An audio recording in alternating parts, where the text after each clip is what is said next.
little helper. She often rides me, but she gets bored actually.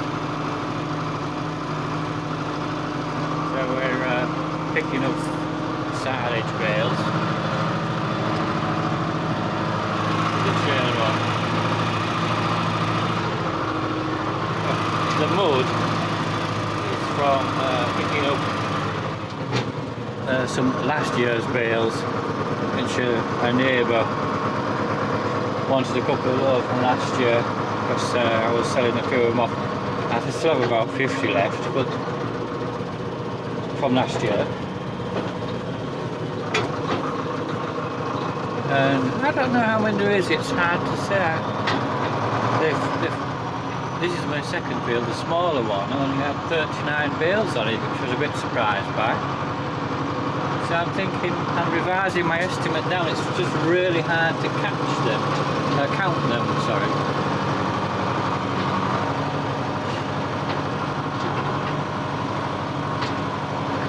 They're scattered all over and you can't see everyone in the bottom and things like that.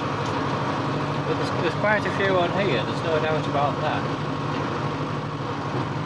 I'm guessing more like 120, so that means you want about 80 in this field. So I've already picked up one load there yesterday. They tend to get in little groups. There's nearly a load just in here. So I only get 11 on. And when you can put more than that on, there's just no need when it's quite a close by. So, well, to be honest, I almost never put more than 11 on with silage bales because they're quite heavy. So there's a few down the bottom. They end up on the bottom end of them because you can't put them out on this slope.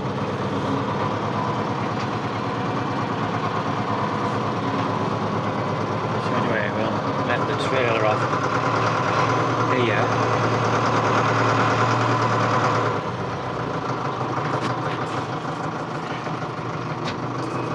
Which needs 2 hands. But when I do this job, I never forget that for the first times I tried doing it, I was stacking away, putting bales on from the low side, because generally it's easier to work uphill because they're quite heavy. I'm doing this one-handed, so don't judge me. 4-wheel drive. Right.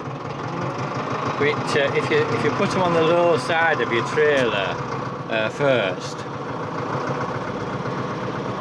this trailer,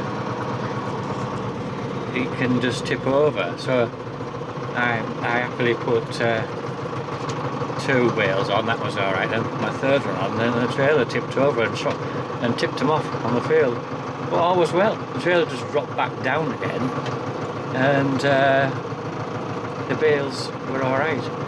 I mean, you might have thought they would have ripped the plastic. I said, I'm doing this in one hand, like I would normally have been done and away by now. But if you're not familiar with this, you have to be particularly careful if you get out away from the bale. You have to lower your arms away. You do, the arm things on this do rotate, so it's quite hard to damage the bales, but it's still, I tell you what, the commonest way to damage them is just catching with the tips, which are either going in or going out. But this was an issue with the over-year ones, because they'd been in the stack. None of them were round anymore. The ones on the bottom were rather flat on the bottom, and the ones from further up were sort of octagonal or something, six-sided. What's the word for that? Anyway, and then so picking them up was quite tricky. And then when you put them on the trailer or on the ground at the other end, they wanted to roll to a flat side, which was different to how you pick them up. Anyway, I have to do this without talking to the camera.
this like a mini tripod thing I brought for this camera. It came with it. I wouldn't say I don't use it much. I haven't used it all that much with this camera. See, it tends to fall over in here. You're stressing the loader. Missing in there. Damaging some bales. You actually just watch what you're doing. It's like here. This is one of the more tricky bits. Not putting them on and putting them off. It needs to be just right. Lower it quite gently. And then this is getting out. Moments, lack of concentration, you'll tear a bale.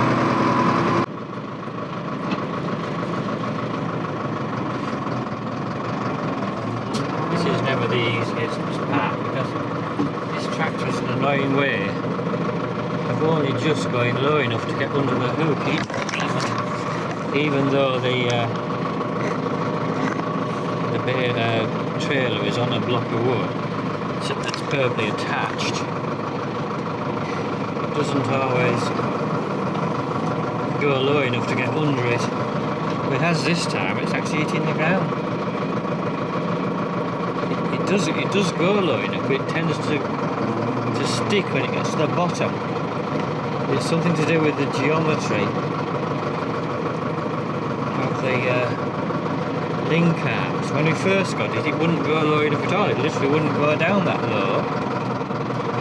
So modified. I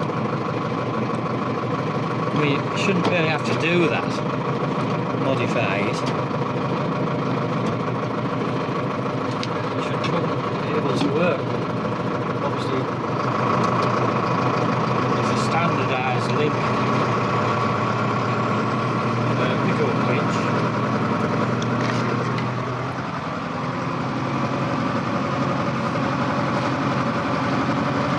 Weight in these things, you need 4-wheel driving.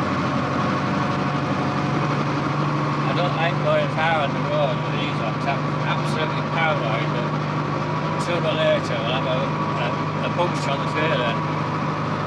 Since it can be probably perishing related, it could just literally explode like that and then you're completely stuck somewhere.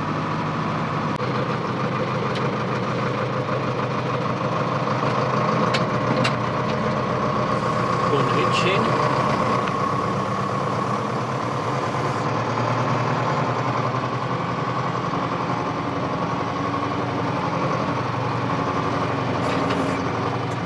Remember to lift the hook up so it doesn't drag it on the ground.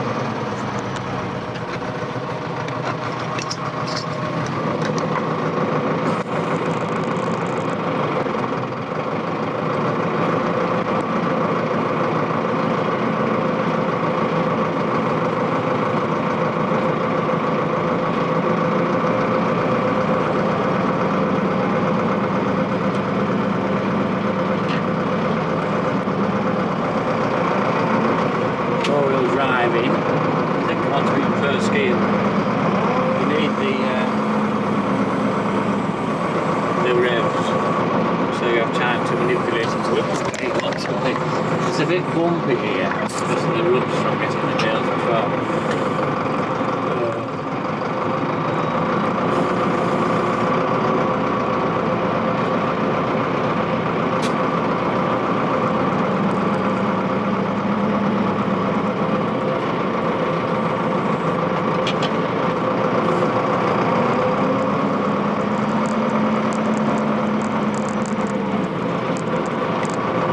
More of a thing to stack bales on their end, but this grab can't do it. So I'm doing this way around. It does make sense, you put them on their end in contact with the ground, there's more layers of wrap on.